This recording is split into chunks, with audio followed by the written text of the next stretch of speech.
Сәлеметсіздер ме? Сіздермен бірге мен Назгүл.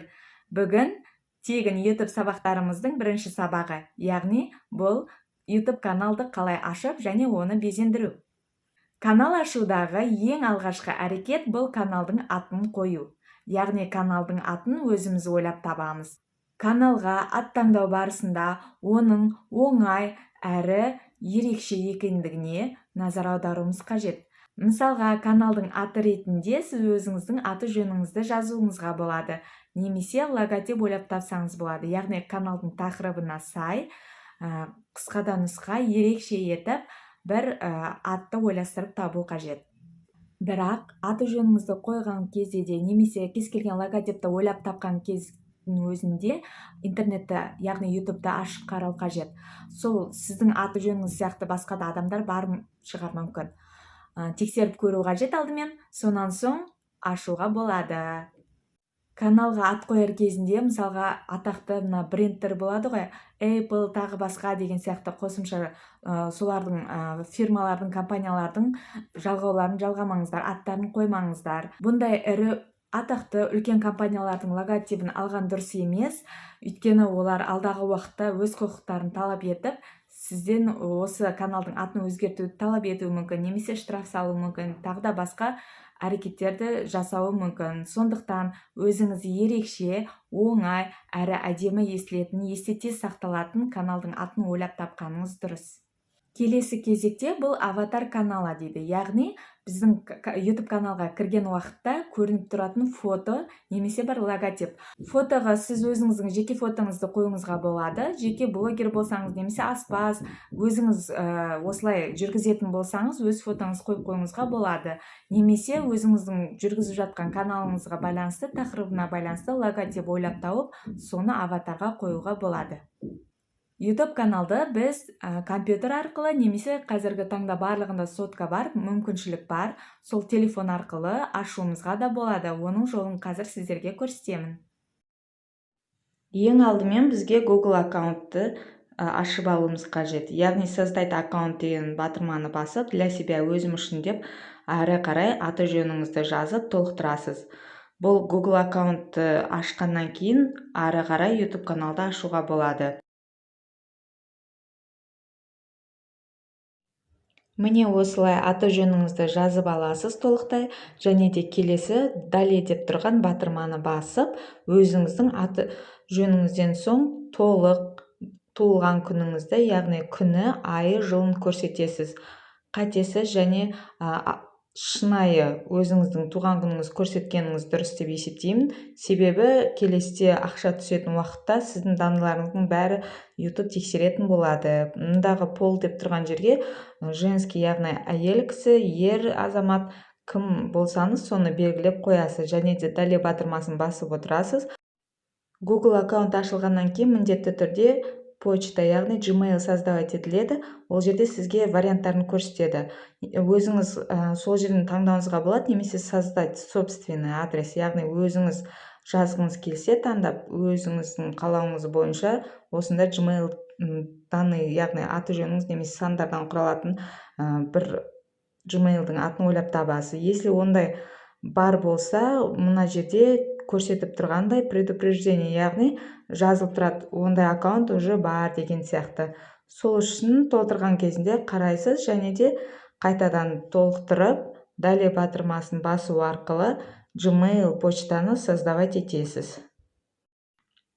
Әрі қарай уже өзіңіз пароль ойлап табасыз, яғни сандардан, таңбадан, әріптерден құралатын. Әрі қарай сотовый номер, яғни телефон номеріңізді көрсетесіз. Әрі қарай сіздің уже Gmail аккаунтыңыз создавать етіледі, яғни ашылады сіз таңдаған жаңағы аты жөніңіз бойынша. Келесі условиялармен таныстым, шарттармен таныстым деп өзіңіз галочкасын қойып, принимаю, яғни қабылдаймын деген кнопканы басу арқылы сіз уже Google аккаунтты ашасыз. Әрі қарай YouTube'қа кіреміз. YouTube'да жоғарда тұрған, яғни N деп тұр, мен Наз деп бастағаннан кейін соны басып, мой канал деген ең алғаш тұрған сөздің үстінен басамыз. Бұл жерде каналды енді создавать еткендіктен создать канал деген кнопканы басасыз батырмасын, және де ручка, яғни изменить деген басып, сол жерден сразу жаңағы фотомызды, дайын өзіміздің фотомызды жүктеуімізге болады, немесе фото түсіруімізге болады. Келесі сохранить, яғни сақтау батырмасын басып, обновить етеміз. Міне көріп тұрғаныңыздай, бізге уже фото профилі шығып тұр. Қазір сіздерге енді компьютер арқылы көрсетемін. Компьютерде де N деп тұрған значокты бастым. Бұл жерде өзіңіз аты жөніңізді қалдырсаңыз болады, немесе өзгертсеңіз болады. Әрі қарай осындай творческая студия деген болады, сол ашылады. Мұнда біз настроить вид канала деген батырманы басу арқылы творческая студияға өтеміз. Міне творческая студияның ашылып тұр. Сол жерде главная страница, яғни алғашқы көрініп тұрған беттерді сосын қалай өзгерту керектігін таныстыра өтермін. Дәл қазір бізге фото профилі қою қажет. Ол үшін біз не істейміз? Яғни каналдың өзіне кіреміз. Бұл жерден значок, яғни көріп тұрғаныңыздай фотоның батырмасы тұр. Соны үстіне басамыз. Және де өзіміз қалаған дайын болып тұрған фотоны загрузить деген батырманы басу арқылы жүктейміз.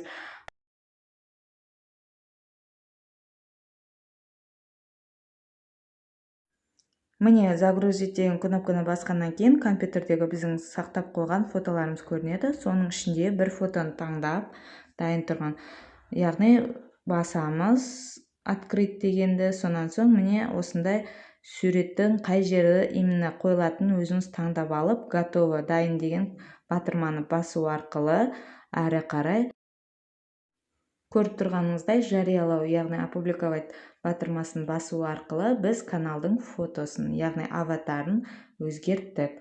Әрі қарай оны көру үшін міне перейти канал, яғни каналдың өзіне өтеміз. Көріп тұрғаныңыздай фотоны біз уже компьютер арқылы өзгерттік. Келесі кезекте обложка, яғни шапка канала деп жатады. Ол жерге де фото қоямыз. Ол фотоны бірақ дұрыс таңдау керек. Біздің негізгі фотомен сай болу керек, түсі, сөздер, текст жазатын болсаңыз, ол аздау болу керек. Оның өзінің тұрақты размері болады 2560-та 1440. Осы размер бойынша өзіңіздің каналыңыздың тақырыбына сай дұрыс фото таңдап қойыңыз қажет. Обложканы таңдаудың оның бірнеше жолдары бар. Өзіңіз интернетке кіріп таңдап алсаңыз болады. Немесе фотошоп жасау білсеңіз, фотошоппен жасауыңызға болады. Және де дизайнерлерге ақылы түрде жүгінуіңізге болады. Сонымен қатар қазіргі таңда көптеген тегін приложениялар да бар. Сол нелерді өзіңізге жасап алатын. Мысалға Canva. Мен өзім сол Canva приложениясын қолдану арқылы осы обложкасын жасағанмын каналға.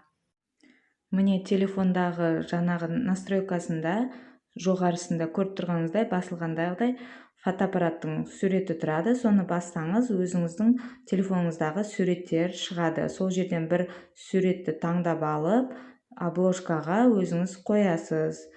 Именно қай жері соткадан көрініп тұратындығы осы ақ ерекше болып белгіленіп тұрады. Сонан соң оны сақтайсыз. Сақтағаннан кейін міне баннер каналы, яғни өзгертілді деп тұр. Біз осылай өзгертетін боламыз телефон арқылы.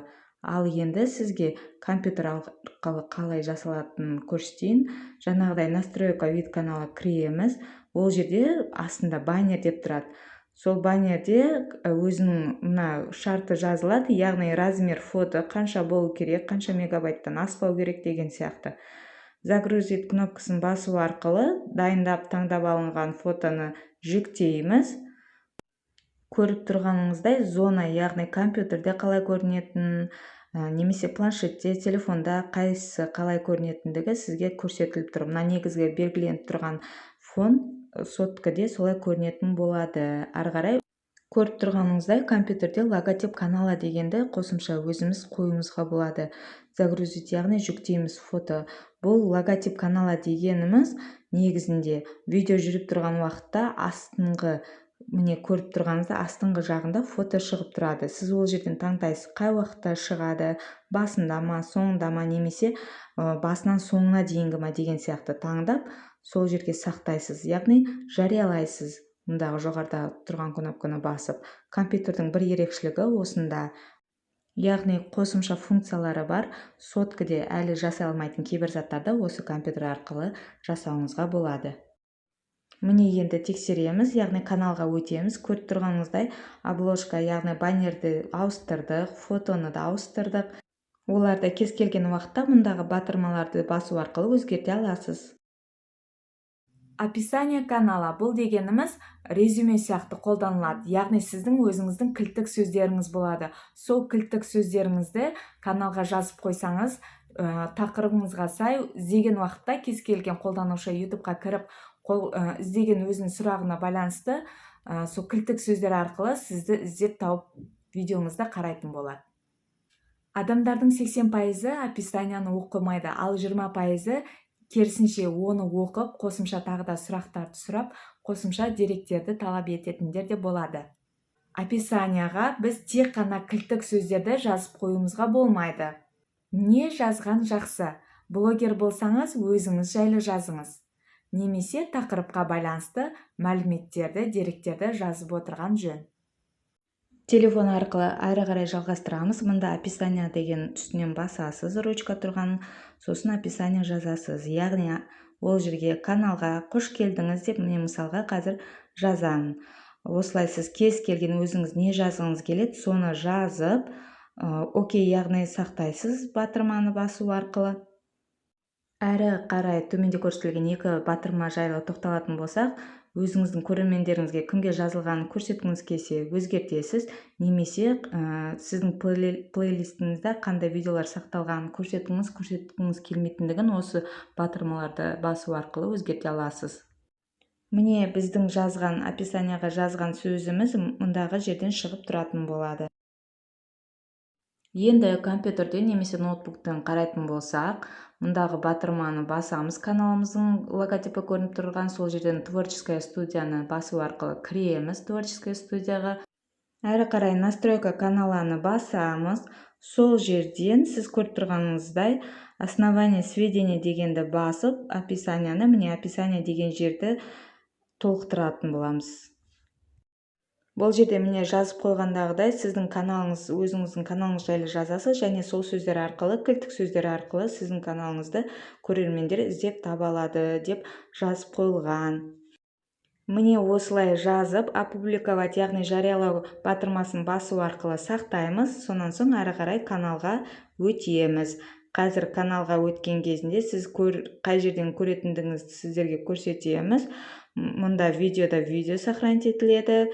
Міне А канале, яғни описанияның жазылған жері осында. Кілттік сөздер ол тақырыпқа сай негізгі сөздер. Біз кілттік сөздер арқылы YouTube-тан көптеген видеоларды іздеп тауып отырамыз, және де осы кілттік сөздердің арқасында сіздің каналыңызға деген көрермендердің жиналуы, сұранысы, қаралуы көбейеді. Маңызды осы кілттік сөздерді дұрыс таңдап қоя білу. Яғни, ол кілттік сөздер тақырыпқа сай болуы қажет. Назар аударып тыңдағандарыңызға рахмет. Келесі сабақта біз видеоны қалай түсіру және оны монтаждауды үйренетін боламыз. Біздің каналға тіркеліп, лайк басып, комментария жазып, достарыңызбен бөлісуді ұмытпаңыздар. Келесі сабақта кездескенше сау болыңыздар.